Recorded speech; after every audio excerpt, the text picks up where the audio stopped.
So today is the appearance day of Advaita Acharya, taken to be Mahavishnu avatar, so taken to be Sadashiva.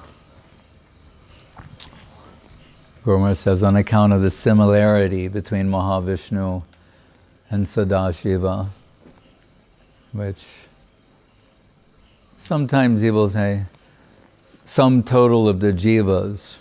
And we know in Brahma Sangita, this connection between Mahavishnu and Shambhu, how the conditioned souls get an opportunity for liberation. We'll take it in that sense. One of the themes of avatars, right, of their descent, because I thought recently, one of some said, well, why don't they come and just show themselves? And I thought, they do. There are innumerable avatars. Is that? Ramadi Murtishu Kala Niyamena Tishtan Nanavataram Akarod Bhuvaneshu Kindu.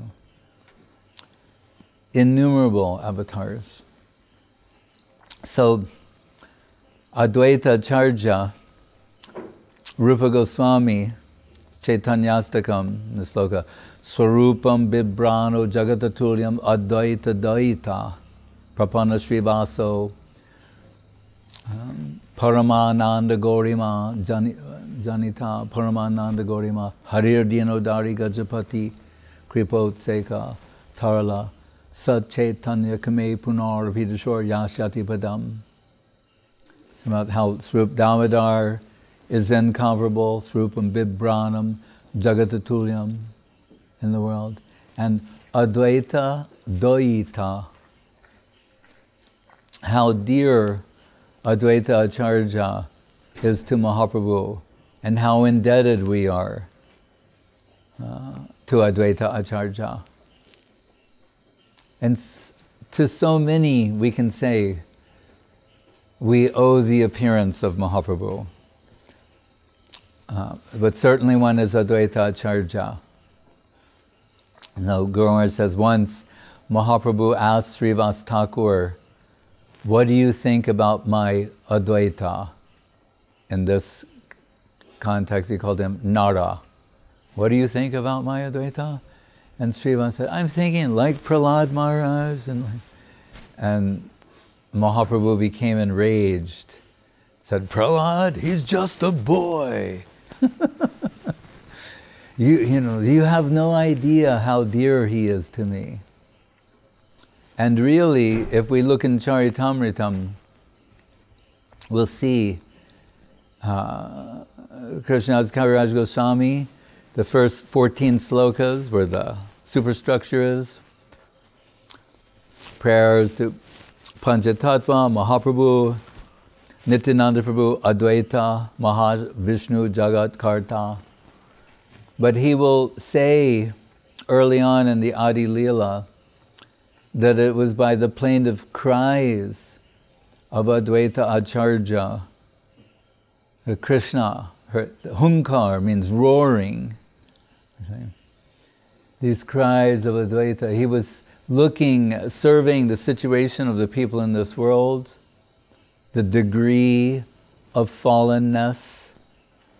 Right? Guru Maharaj mentions the golden volcano of divine love. Society had become so degraded that aristocrats were spending lavish, extreme amounts of money on the lavish arrangement for the weddings of cats. Right? This is before lol cats, actually. So they're spending, we know how popular they are with people, they're spending lavish sums of money on the wedding of cats. Astrologers, just, in other words, just gone off track from their sanskar, from their culture, from their almost divine inheritance to come to appear in that land. Narottam Thakur elsewhere describes as Gora, Mandala Bhumi, Jeva Chintamani Mani. Gora Mandal, the land of Gora Mandal, is made out of Chintamani. That's his angle of vision. He can see that and extract that. So Advaita Acharya was very sad to see the condition of everyone at that time. And he thought in the scriptures and different places where Krishna admits he can be purchased with a tulsi leaf and water, like Ganga Jal and a tulsi leaf. So, and Guru Maharaj did tell that story once, when the Queen Rukmini was deceived by perhaps Narada. They're told, some Brahmins are coming, you can, it's said it's very auspicious to donate your husband. They said, you know, if you give your husband as a donation, it's a very auspicious thing to do. Really? Yeah. You get so much benefit. So she somehow donates Krishna, and then when the ceremonies are over, they're leaving, they're taking Krishna with him. With them. And saying, what are you doing? You donated him. Yeah. In charity, we're taking the pranami. You know, oh, what have I done? What can I do to get back? Wait, they bring out a scale. It's a giant scale. They got Krishna on one side, and she's putting all of her bangles, ornaments, jewels, necklace, everything to try and like nothing, everything, all queen, everything. We have to save, you know, Krishna. And then the hint comes. Take all of the jewelry, all the jewels and everything off the scale, put a tulsi leaf. They put one tulsi leaf on the scale and like that. To reveal the glories of Tulsi Devi. So, Advaita Acharya says,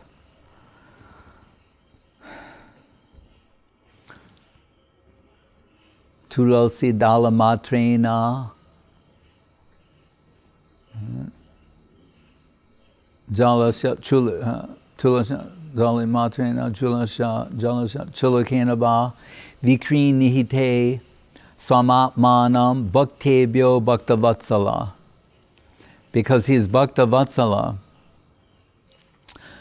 you know, the property, he has so much affection for his devotees that with a tulsi leaf and a palmful of Ganga Jal, Krishna can be brought down. The infinite can be brought down under the control of the finite. So saying that way, Advaita Acharya with a tulsi leaf and Ganga Jal is calling Krishna and Golokan, pleading with him to descend. They're told, and at that time, it coincides with some internal desires that Krishna has. Sri Radhaya Mahima Kidushovana Eva Svadyo Yenadbhuta Madhurima Sokyam Yasha Tadanubhavita Chaikimaptam. No, is it? No.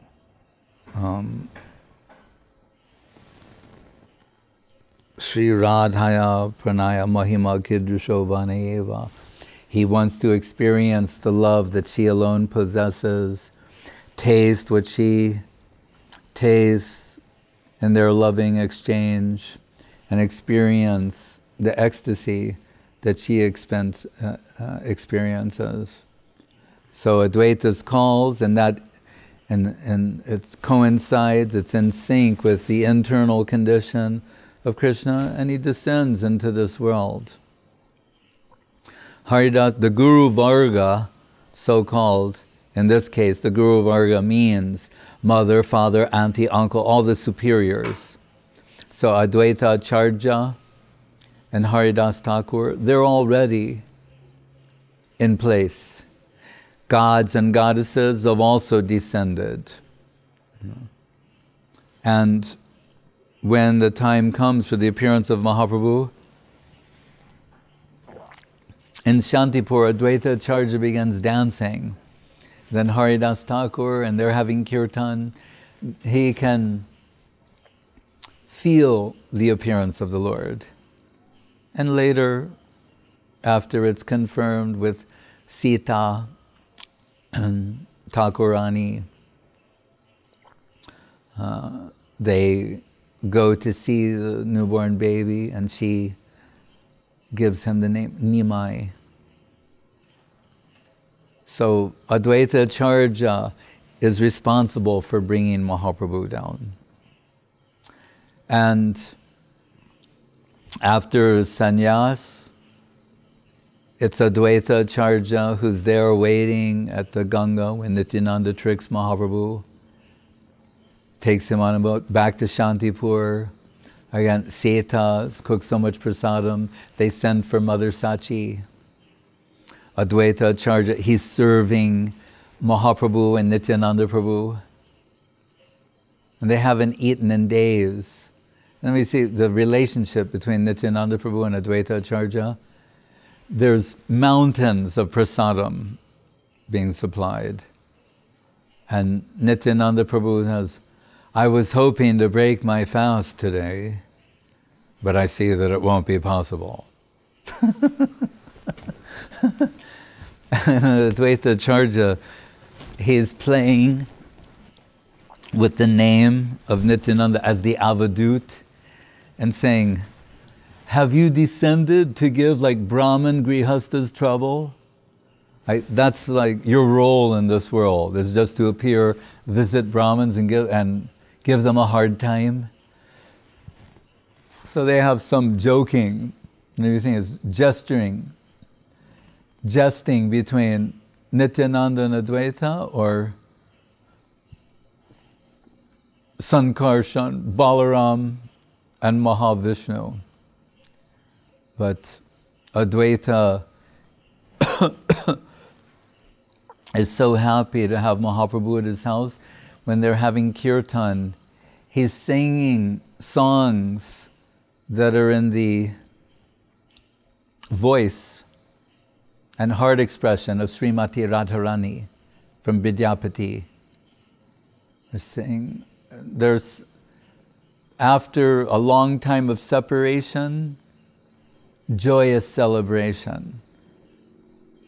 He's singing that song, that today I'm so fortunate because Madhava has appeared in my house. So, and he is expressing such affection to Mahaprabhu. For a long time you've been cheating me.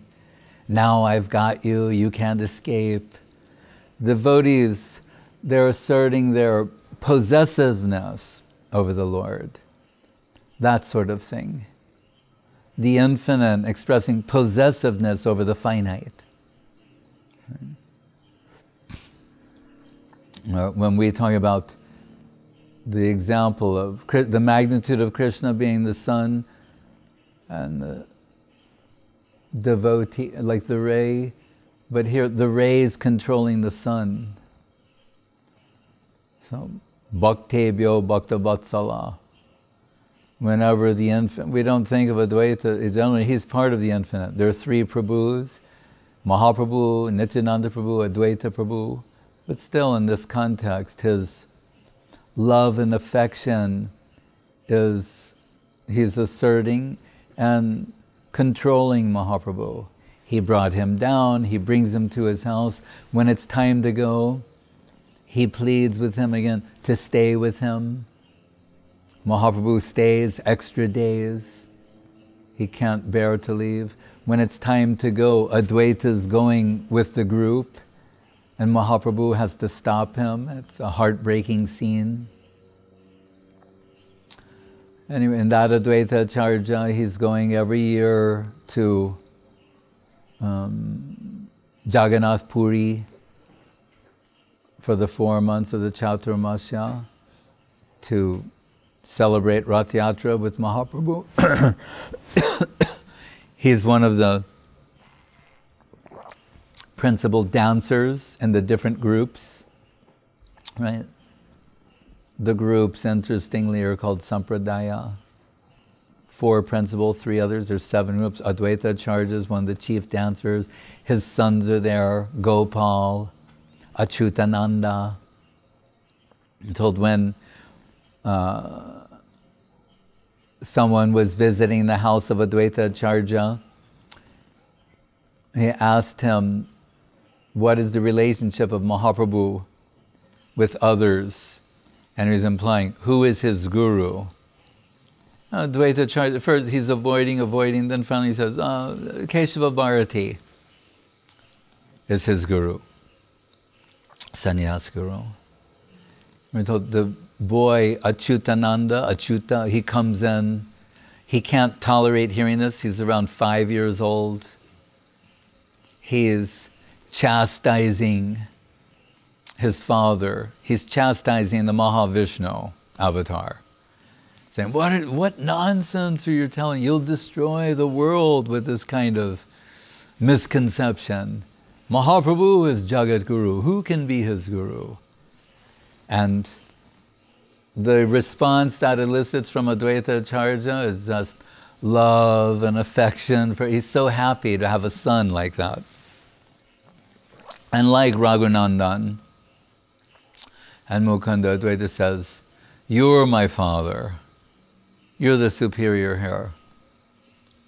We just heard that yesterday about Raghunandan Thakur and Mukunda Vaidya, that on some medical call, he leaves the boy Raghunandan in charge of the offering bhog to the deity, to their Gopal.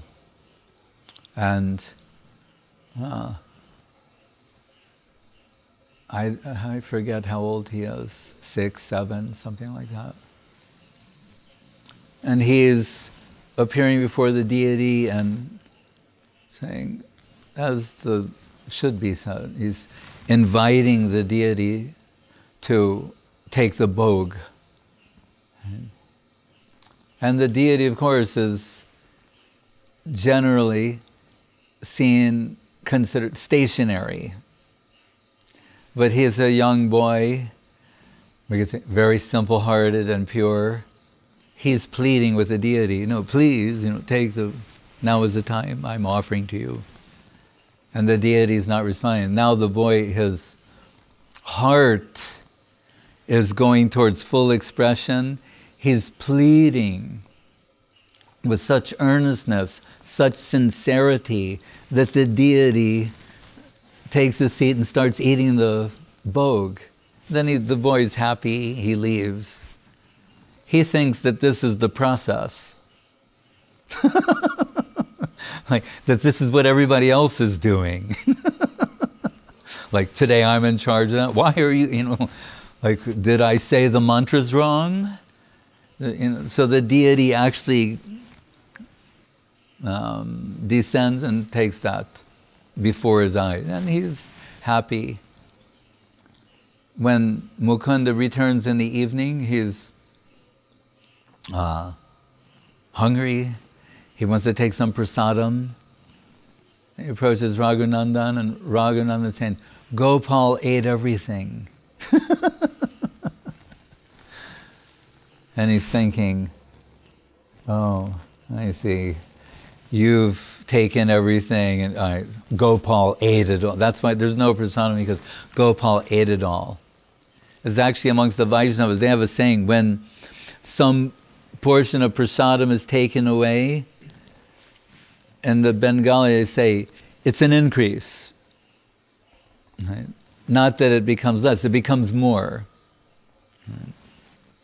So, Raghunandan, Mukunda saying, show me this. But in his presence, it won't happen. So behind the curtain by himself, it's seen, or the deity again takes the prasadam, and we're told if you've seen that deity, you see in his hand, when Mukunda looks, there's some laddu. Like sometimes you're making laddu here. That deity, there's a laddu in his hand. Maybe half eaten. Or not. So then Mukunda can understand that this boy, Raghunandan, just like Advaita's son, Achyuta, he's superiorly qualified. So when Mahaprabhu asked him, Mukunda, in your house, who's the father and who's the son? Mukunda answered rightly, Raghunandan's the father and I'm the son. Meaning, he has superior devotion to you. He's in the superior position. We're saying Advaita brought Mahaprabhu down. But we think of Vishnu Priya, when Chaktva Sudushtaja Surepshita Raja Lakshmin, Dharmista Arja Vachasa Yadagara Ranyam, Mayam Rigam Dvaita Ipsita Anvadavad, Bande Mahapurushate Charanara. Someone might say, what is her contribution? Nimai Pandit, that's her contribution. I think Advaita brought him down, but what Guru Maharaj calls the imperial throne of the heart, the love in the heart of Vishnu Priya, she's the one who allowed, gifted Nimai Pandit to the world so that it could become Sri Krishna Chaitanya Mahaprabhu. 14 years old. Afterwards, it's mentioned, like she's taking Krishna Nam and putting a grain of rice in a bowl, and as she chants Krishna Nam, at her completion, however much rice is there, that's what she's taking. Her sari is neglected. When Mahaprabhu came back after 5 years to Navadvip and everyone came to see him, she is way in the periphery and the crowd. And Guru Maharaj said, she told to Sachi Mata, there's your son. She didn't say, there's my husband. He said, there's your son. And she's heartbroken. And Mahaprabhu, he's wearing padukas, these wooden shoes that have the solitary peg that comes up, which were worn by the renunciates of the time. He steps out of those shoes and walks on, and those are embraced by Vishnu Priya. She's worshipping them for the rest of her life. Still, if you go to Vishnu Priya Bari in Navadvip, which they made a train stop for recently, they will show those. And also the deity. We're told she commissioned the deity of Mahaprabhu. Guru Maharaj once told me, if you want to see really what a Mahaprabhu deity should look like, then go there. And he had someone take me there. He said, once you see this deity, then you'll understand. That deity, first time the carver presented, she dismissed. Second time, dismissed. Third time, she drew her veil. So, and cared for by her like relative brother Ishan, so that in the final days,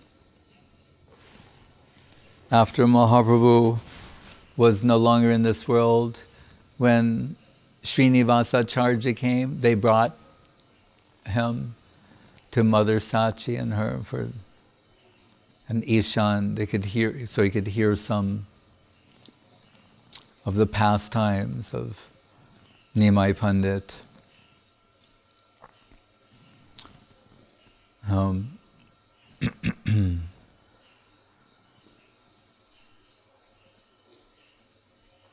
Because I didn't have the opportunity to say something yesterday, I want to say something now.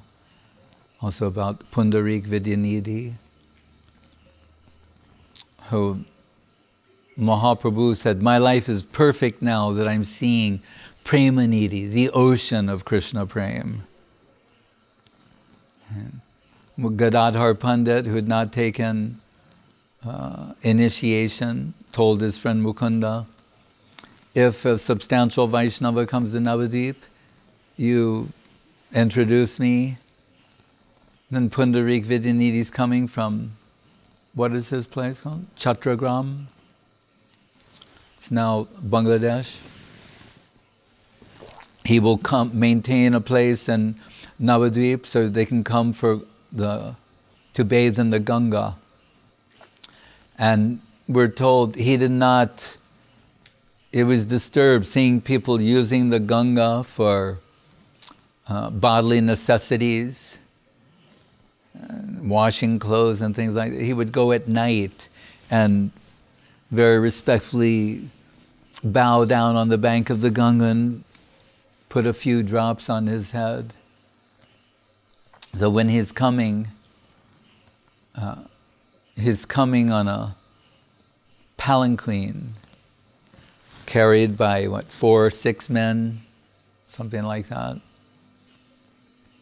and looking like a bishai, a sense enjoyer, with oiled, curled hair, perfumed, sitting on silk, basically being carried on a golden silk throne, and smoking a hookah, smiling. In some places it's saying, there are mirrors, he can see how beautiful he is.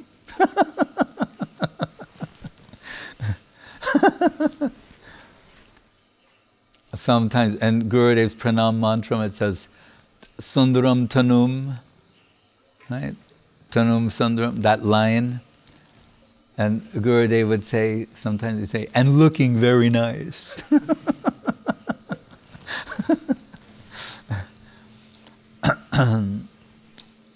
Because that means beautiful form, beautiful, and looking very nice. Anyway, so Pundarik Vidyanidhi, Mukunda is telling Gadadhara Pandit, there's your Vaishnava. Even from our own limited experience in Krishna consciousness, we can imagine the shock, the dismay of Gadadhara Pandit. He's saying, this is the Vaishnava? And he's there smoking the hookah, blowing puffs of smoke, and being carried on a jeweled palanquin, the whole. And Mukunda, this is Mukunda the singer, he's saying, oh, you're, form versus substance.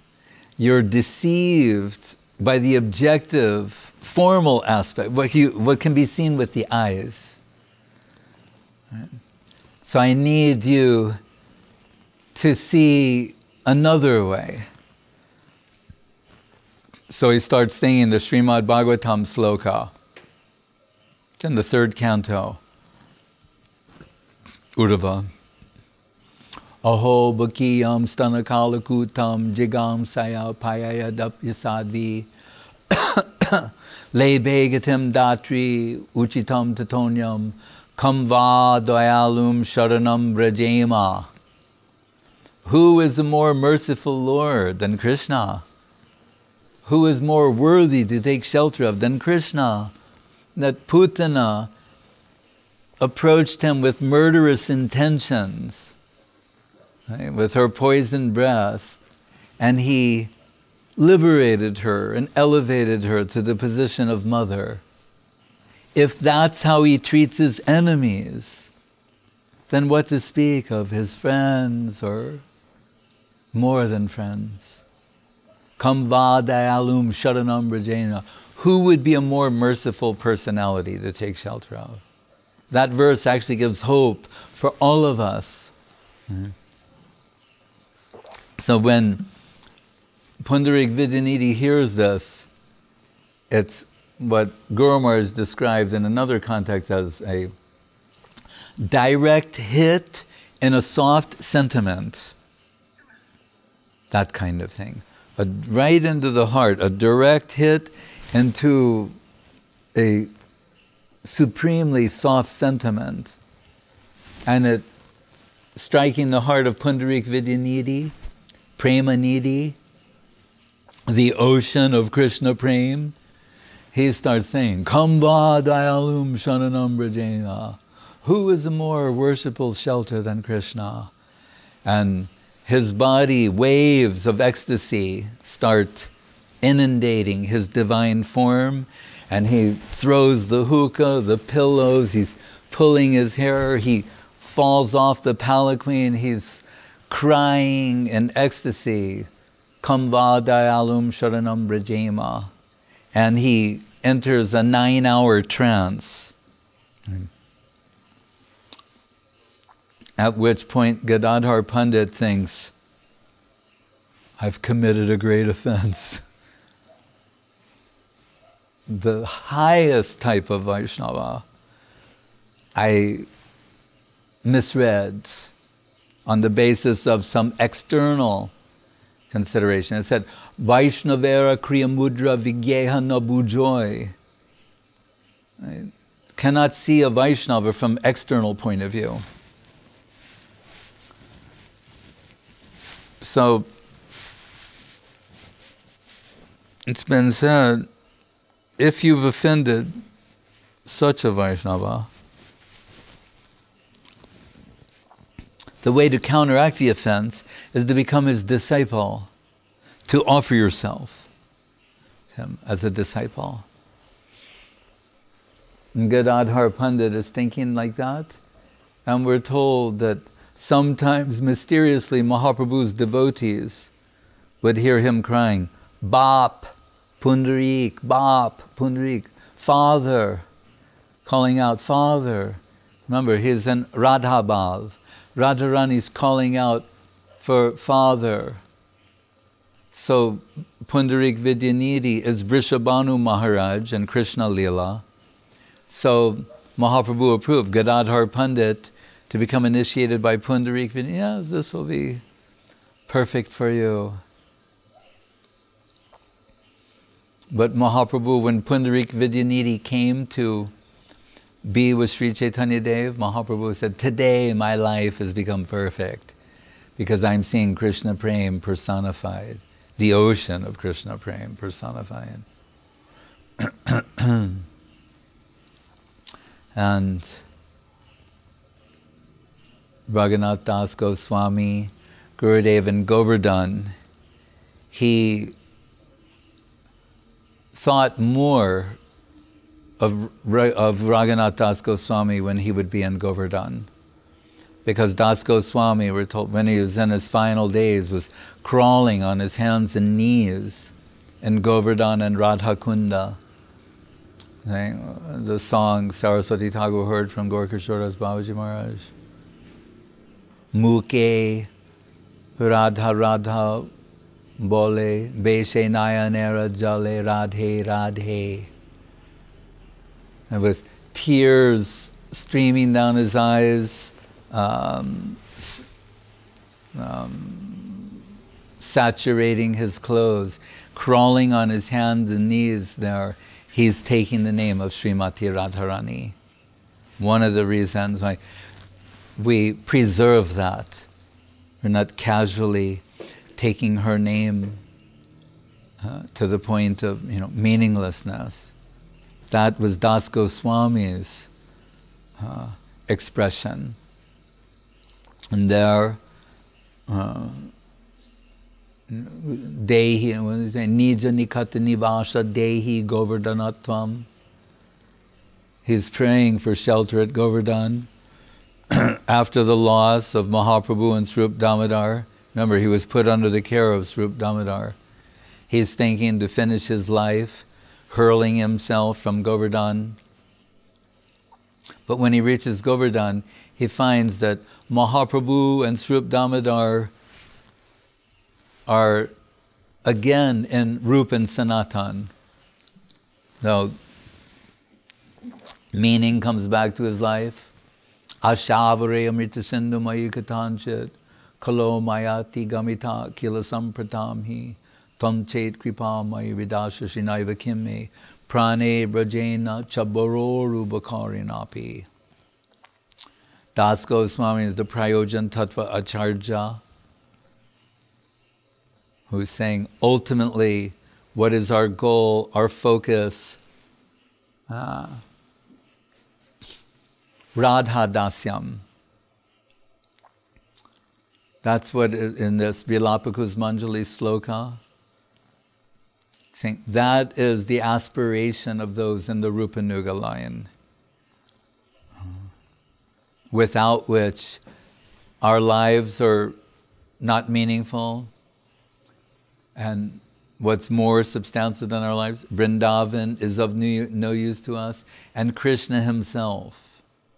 So extreme expressions come from the heart of Das Goswami. In the Shikshastakam, Mahaprabhu says, Yugaitam nimishena chakshusha pravrishaitam sunyaitam jagat sarvam govinda virahename. Govinda viraha. In separation from Krishna, seeing the world sunya, that's void, vacant, zero. Right? Extreme expression. But in the Bilapa Kusumanjali of Das Goswami, another level. Sunyayate mahagoshtam girindro jagarayate vyagram tundayate kundam jivatu rahitasya me. Saying what was formerly a source of inspiration for my service now appears to be antagonistic to me. What was it formerly? As we know, Govardhan. Now he says, in the absence of you, Govardhan appears like a python coming to swallow me. And Radha Kunda, that holy of holiest places, appears like a tiger's gaping jaws come to devour me.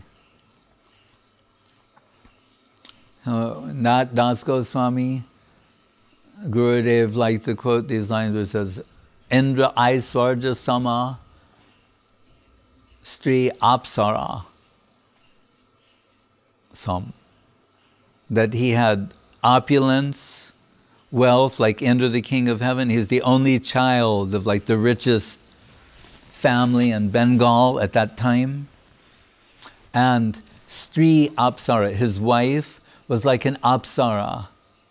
It means the divine, heavenly courtesans who are, like used by Indra to seduce the topmost yogis. Right? So we can imagine how beautiful they are. It's mentioned in the Gopi Gita. Their bodies smell like lotus flowers. And so he's saying, and he has a wife like that, but the father acknowledged, and this comes from Das Goswami's father because his mother suggested to keep him from joining Mahaprabhu, that they chain him to a pillar to keep him at home. And the father said, if with all this wealth and a wife as beautiful as an apsara, if that doesn't bind him, what good will, chains do? For one who's become what? A madman for Chaitanya Chandra. Das Goswami ran to Puri, from Bengal to Puri, and I forget how many days, 5-7 days, running all day and night, resting briefly, taking a little milk here and there, sleeping in a cowshed. And placed by Mahaprabhu under the care of Srup Damodar.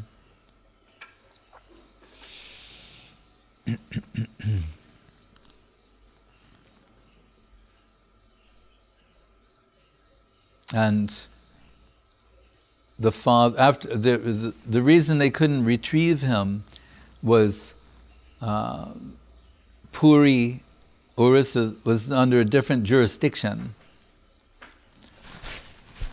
So the father's plan was just send money to take care of Das Goswami.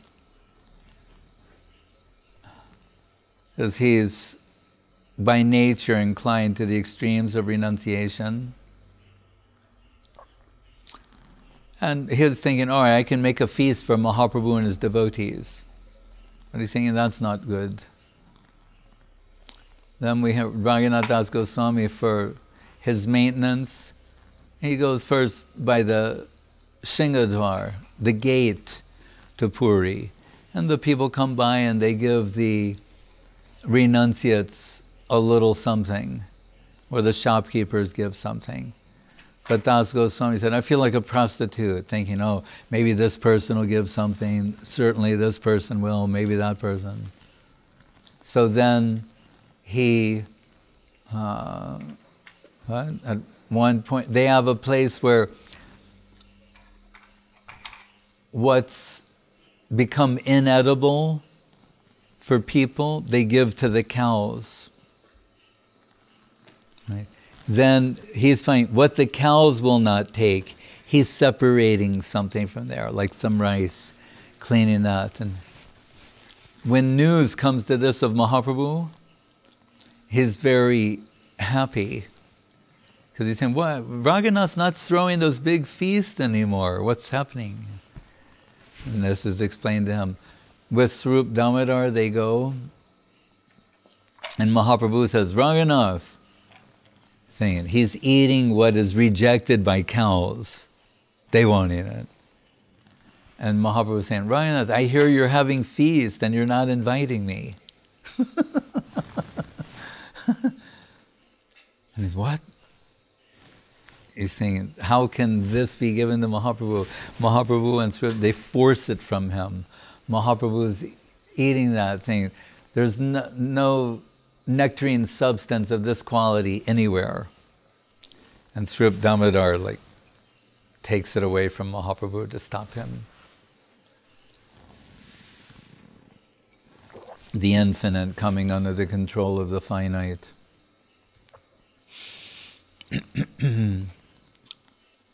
And Raghunath Das Goswami, he is the receiver of all the notes of Swarup Damodar. Swarup Damodar, Sri Gauranamatam's Rupa Viditam.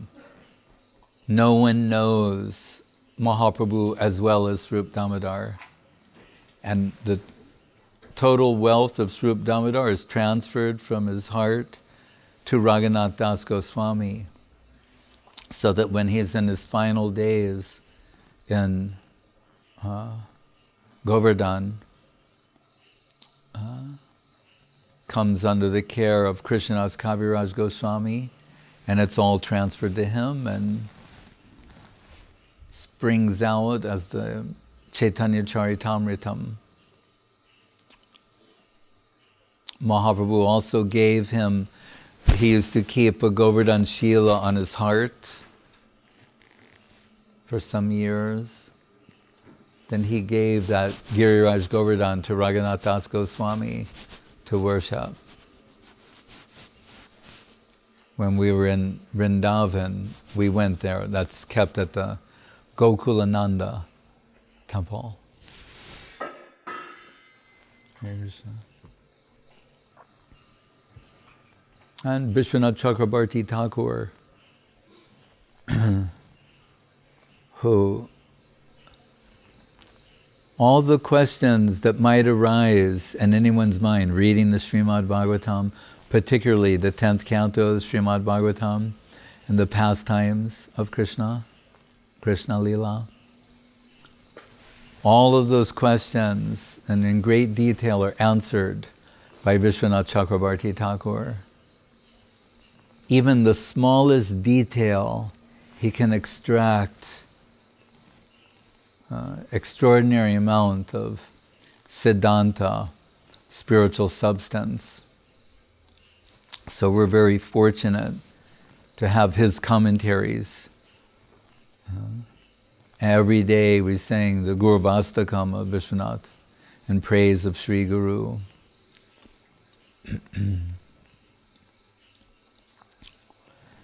So when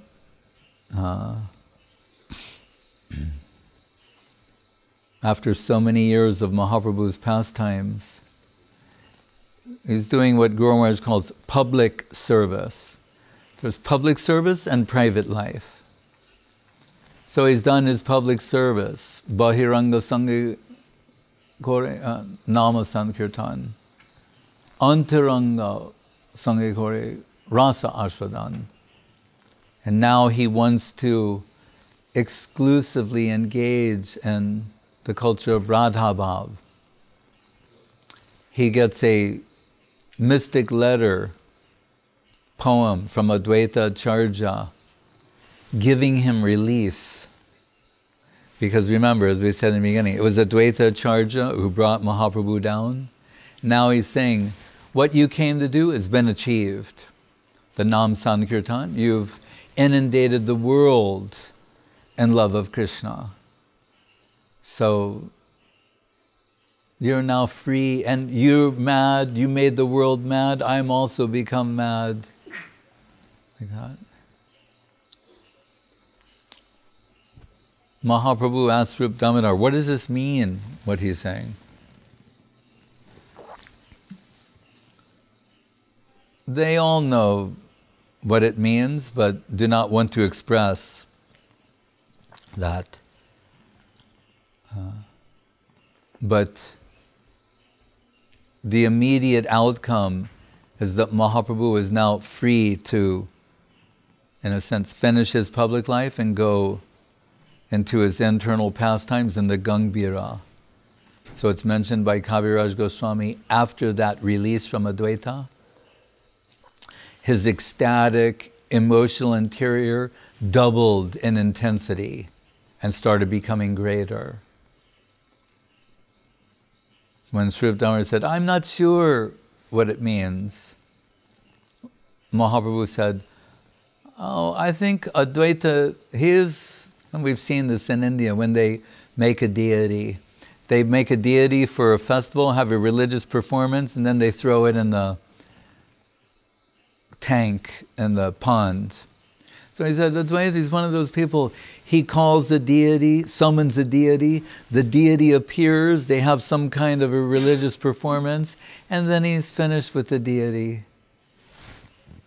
But the deity in this case is Sri Chaitanya Mahaprabhu. That's how he told it. But anyway, then his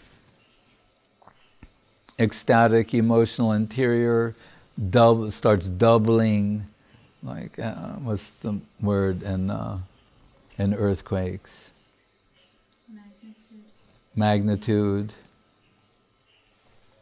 It keeps becoming greater.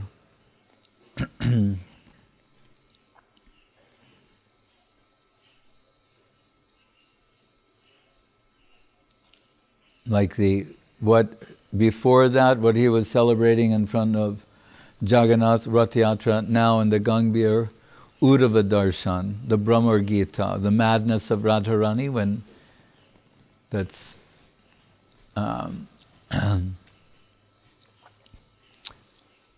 brought out upon the visit of Uddhava, delivering Krishna's letter to the Braja Gopis in separation. And just to finish, the two godbrothers of Guru Maharaj, Bharati Maharaj and who was the other one? Parbat. The Bharati Maharaj. If you see old pictures of the Gaudiya Math, you can always tell who he is. And he's tall, like a foot taller than everybody else. He was a very big Maharaj. And Guru Maharaj said his specialty was he could speak in a way that was very accessible to the people, and everyone was very happy with his preaching. And that Parbat Maharaj, he was a neighbor of Bhakti Vinod Thakur, as inconceivable as that sounds. And he would hear at 3 a.m. Bhaktivinoda Thakur wake up and be on his stone bench seat outside his porch. He'd be there chanting Krishna Nam, and Guru said, like, he was calling to a beloved friend out in the distance, wailing his name. This Parvat Maharaj, he was overwhelmed by what he heard. It was so extraordinary.